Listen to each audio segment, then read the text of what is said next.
అధ్యక్ష రాజకీయ పార్టీలు ప్రజాస్వామ్యానికి పునాది రాజకీయ పార్టీలు, ఆ రాజకీయ పార్టీ నాయకులు.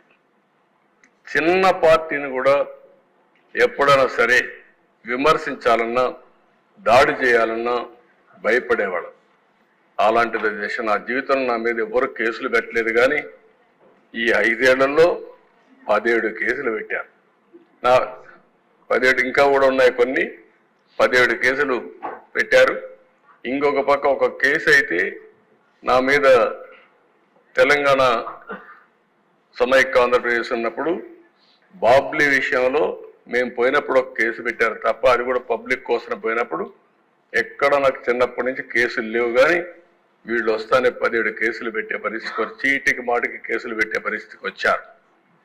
జెడ్ కేటగిరీ ఉంటే మా ఇంటి పైన డ్రోన్ ఎగరేస్తారు. ఎల్జీ పాలిమర్ గ్యాస్ లీకేజ్ పోవాలంటే విశాఖపట్నాన్ని తిరిగి పంపిస్తారు. చలో ఆత్మకూరు పోవాలంటే ఇంటికి గేటుకు తాళ్లు కట్టి నిర్బంధిస్తారు. ఎక్కడా నన్ను కదలనీయకుండా చేశారు. ఇకపోతే పవన్ కళ్యాణ్ గారు, ఆయన మీద 7 కేసులు పెట్టారు. రాజకీయ కార్యకలాపాలు పరిమితం చేసి వెంటనే అవన్నీ కూడా ఏం చేయకుండా చేసి వెంటనే విశాఖపట్నం నుంచి వెళ్ళిపోమని నోటీస్ ఇచ్చి మరీ పంపించారు. బలవంతంగా హోటల్ నుంచి వెకేట్ చేసి బయట వెళ్లే వరకు వెంటాడారు.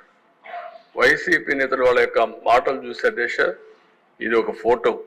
ఆయన కోపం వచ్చి ఏదైతే నన్ను అరెస్ట్ చేసే మునుపు నేరుగా వస్తా ఉంటే వీళ్ళు అడ్డం పడితే రోడ్డు మీదనే పడుకొని నిరసన తెలియజేసే పరిస్థితికి వచ్చామంటే ప్రజాస్వామ్యంలో ఎంత దారుణంగా ఉందో మనం అర్థం చేసుకోవాల్సిన అవసరం ఉంది. ఇవన్నీ అధ్యక్ష, ఆ తాళ్ళుగడ్డ అన్నీ మీకు చూపించాం. నెక్స్ట్